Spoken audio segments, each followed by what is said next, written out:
Well, welcome to my presentation of my experiences in World War II. My name is Luckadoo, John Luckadoo. I'm now 101 years of age, and I'd like to relate to you something of what we experienced when we were fighting the Luftwaffe, the German Air Force, during World War II. We utilized the B-17, the Flying Fortress. And this is a picture of it. It was 103 feet in wingspan and over 90 feet long. It carried a crew of 10. One of its principal drawbacks was the fact that it was not pressurized. Now, what this meant was simply that we had to wear all sorts of clothing, heavy clothing, and electrical underwear and things of that sort in order to survive in the alien environment of flying at 25 to 29,000 feet above the ground. That's almost 6 miles. And in that environment, the only ways that man can utilize his activity and survive is to be on supplemental oxygen. Now, of course, the engines of the airplane were affected by the thin air that we experienced at high altitude as well. So they had to be supercharged, and that enabled them to actually get to the higher altitudes that we utilized. The theory of the bombing that the United States 8th Air Force, which was the Air Force assigned to confront the Nazis in Europe, was that we would fly out in daylight in mass formation and mutually protect each other by being in close formation. And also the close formation would enable us to centralize our bomb load as it impacted the ground. This was a theory that had never previously been utilized. The British objected to it strenuously because they had been battling the Germans for 4 years. And they knew that the Germans not only enjoyed air superiority over Europe, but that they were well equipped, well experienced, having fought the Russians on the Eastern Front, as well as the British on the West.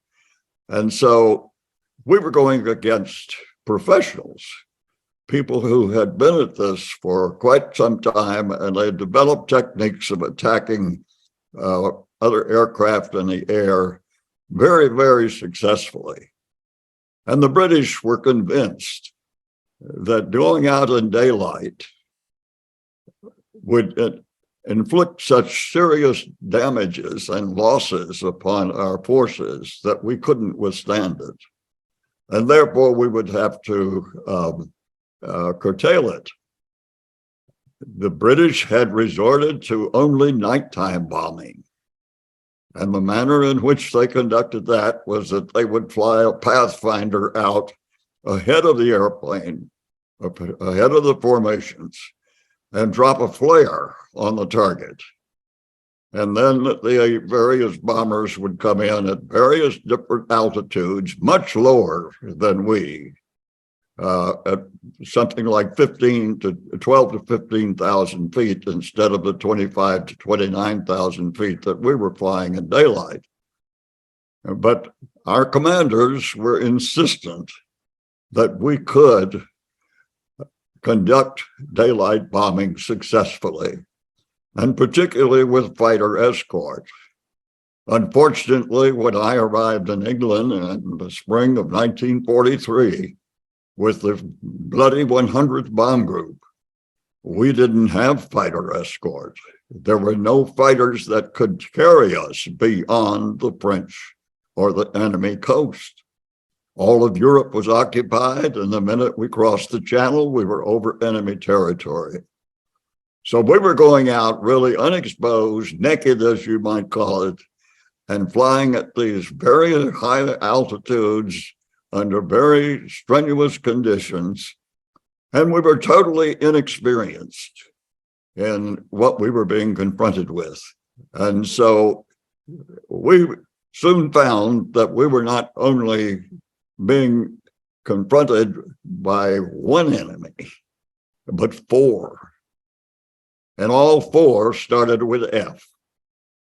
The first was our fear, because we literally were scared to death about the unknown factors that we were to be confronted with.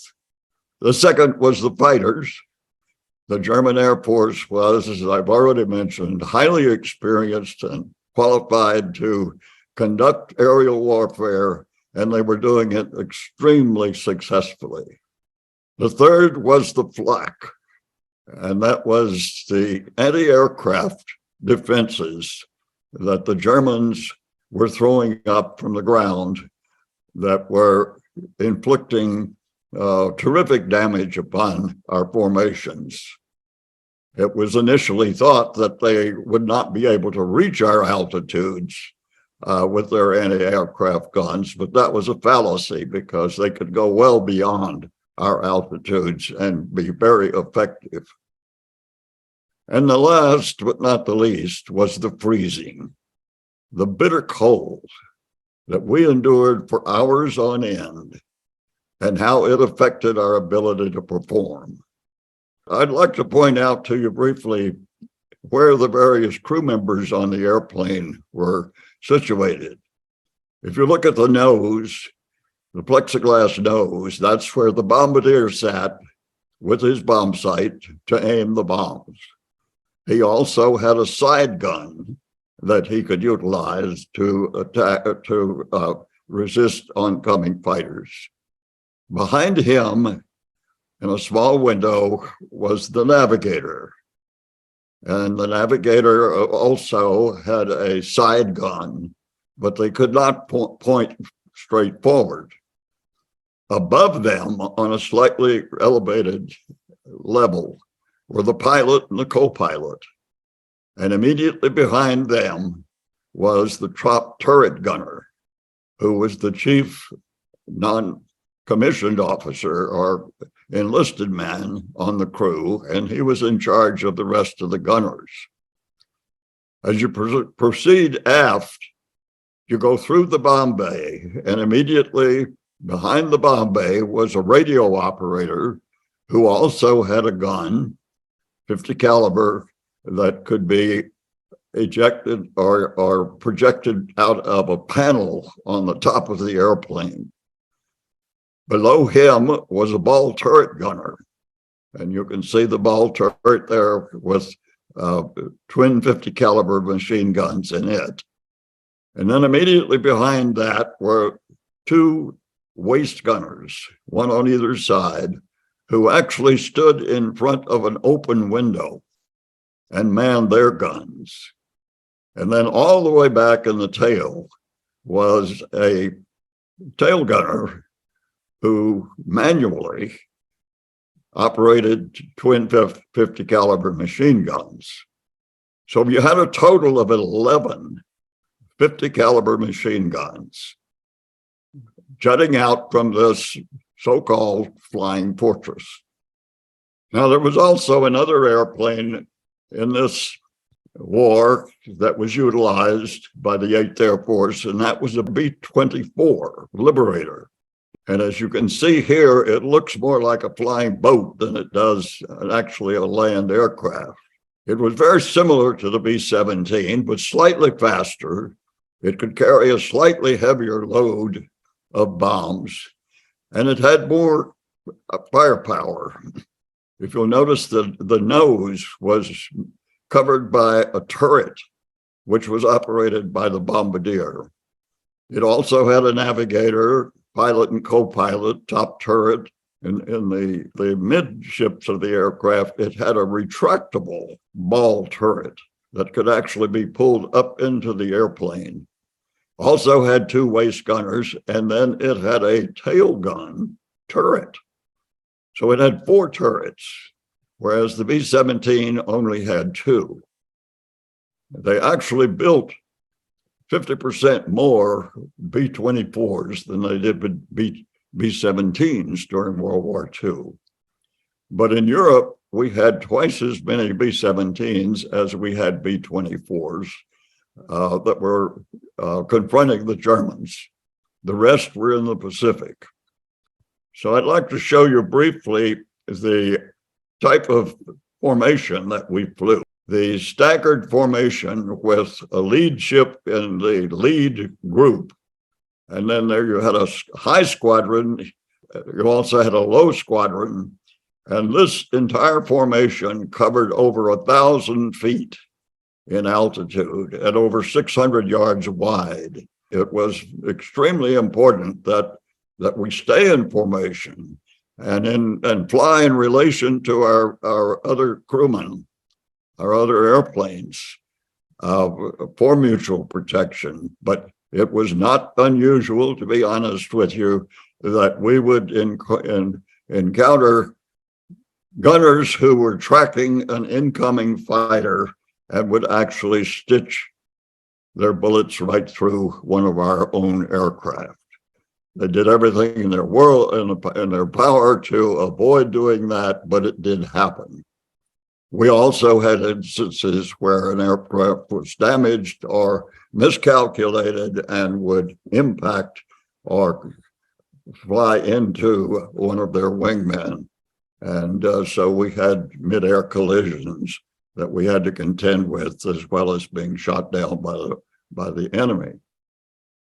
This is the cockpit of the B-17. It had a very unusual throttle quadrant, which was ingenious. And I certainly admired it tremendously and wondered why Boeing never used it on any other aircraft, but they didn't. This shows you the tremendous amount of equipment that we had to wear in order to survive at high altitude. If you'll notice, we had these heavy sheepskin lined leather jackets, trousers, gloves, and helmet. We also had to have an oxygen mask and a throat mic. We had a Mae West under that harness. For our parachutes, we wore 2 parachutes. One was on our back, and this package, our clip-on parachute in front, was one that we would apply if we had to exit the airplane, but we didn't normally fly with that in place. The gunners, of course, were here wearing also a flak vest or apron in front, which was a coat of mail covered by canvas, and it protected their front from shrapnel and some bullets. You'll notice here that the expended cartridges are almost knee deep. And that was a hazard because it made their footing very, very treacherous. These 2 waist gunners stood in open windows and fired their guns. And how they withstood it, God only knows, but that's how they performed their particular function. This will give some idea of the tremendous ability of the B-17 to withstand battle damage and still get you home. This aircraft received a direct flak hit in the nose, which resulted in the death of both the bombardier and the navigator. You can still see the chin turret. This was added to a later model that we did not receive until the fall of 1943, called the V-17G. And that was designed by Boeing to withstand these frontal attacks or to confront the frontal attacks. And it did a great deal toward diminishing them. It didn't stop them completely, but it did diminish them tremendously. This particular aircraft lost its instrument panel in this confrontation, so the pilot had to stick his head out the window and orient himself to the ground in order to fly that aircraft. The engines were still functioning, and the rest of the crew, of course, was the 8 other members, And they did manage to get home, but of course the airplane was scrapped. Have another picture here showing in the Mediterranean theater where a fighter's propeller actually almost severed the entire tail or empennage of the aircraft in the air. And the tail gunner was still in position, and he started to crawl back into the fuselage, and the aircraft became so erratic and it started to turn, and the pilot couldn't control it because of the damage to his controls. So he had to go back and stay in the tail. And the other crewmen lashed the tail together with their parachute harnesses and everything else that they could manage to get to hold the tail onto the airplane. And it did land, and after landing, the tail broke in two. So the tail broke off, and you can see the tail wheel did not come down, and it dragged on the ground. And but that's just two examples of the tremendous amount of battle damage that a B-17 could withstand and still fly. I used up 6 in the course of my 25 missions that never flew again, but they got me home. This is a more detailed picture of our formation, and these colored planes in the rear were spares, and they would only fill in the event that when we got to the enemy coast, any of the regular members of the formation had to leave for mechanical difficulties or injuries or whatever, and they would fill in. Otherwise, they would go back and they would not complete the mission. Our normal formation consisted of 18 aircraft per group. There were 3 groups in a wing and 3 wings in a division. So we actually were putting a tremendous amount of air power into the air to confront the Germans. I was located in a place called Thorpe Abbotts. This large bulge here is called East Anglia. London is down here, and this is the English Channel. It does not show the enemy channel, but it's a very narrow North Sea tributary that flows along the east side of England and separates it from the continent. As we eventually gathered some additional help from fighter escorts, they were not initially available to us, but this shows you roughly what we had to contend with. This red circle is the length that the British Spitfires, which were our original escort, could carry us, and that was just a bare invasion of the enemy coast by them, and their range was so short they had to return and refuel. Once we got some P-47s, they could carry us slightly into France and the lowlands, but it was not until both the P-51s and the P-47s acquired external fuel tanks that they could escort us very far at all. The real problem we had with escorts, however, was that they were twice as fast as our formation. And as a result, they had to leave as soon as their fuel was exhausted, or if they were attacked, they had to drop their extra fuel tanks, and that curtailed their range. But the fact that they were twice as fast as we were, they had to orbit our formation constantly, and that burned up additional fuel. So the Germans simply adopted the technique of waiting until they exhausted their fuel, and then they attacked the formations. Supposedly, another group of fighter escorts would come in and take their place, but that depended upon very careful timing and logistics. It very seldom worked. Another thing that the Germans attacked us with very effectively was front end or frontal attacks.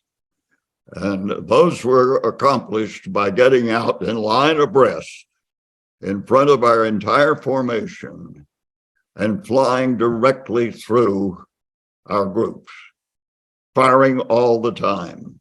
They had machine guns, they had cannons, and they had rockets.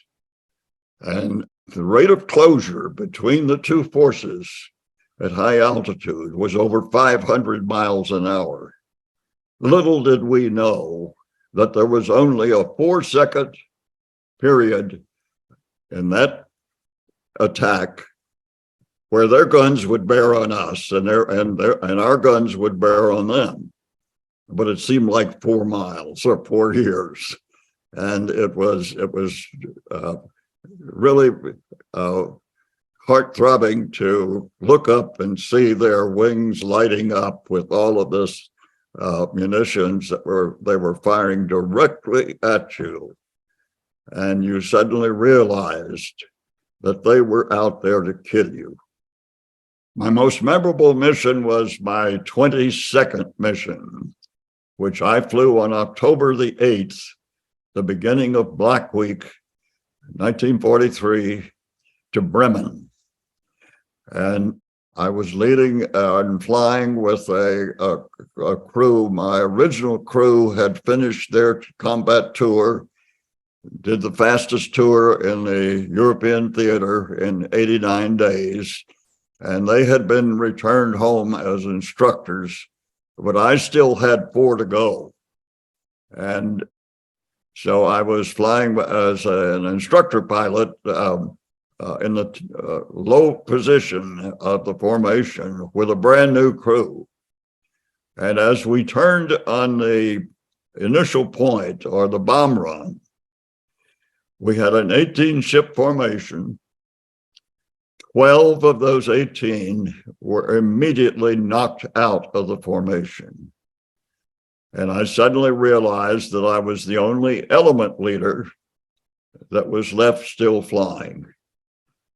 So I fired a flare, and the others formed on me, and we managed to tack on to an ensuing wave of bombers from the 95th Bomb Group who had lost an entire squadron. And that's the only way we got back. I was really fearful for the first time in my 22 missions that I wasn't going to get back on that one. But fortunately, even though I'd lost an engine over the target, and we had encountered the most fierce and aggressive opposition that we had ever witnessed before, and that entailed the enemy flying through their own flak on the bomb run. Normally, they would lay back and let the anti-aircraft guns protect the target, and then they would attack us as we came off the target, and hopefully were battle damaged enough to have to leave the formation. But that was my worst mission. And we lost our operations officer flying directly in front of me on that mission. They were actually rammed by FW-190 and exploded. And I witnessed that explosion. And in the debriefing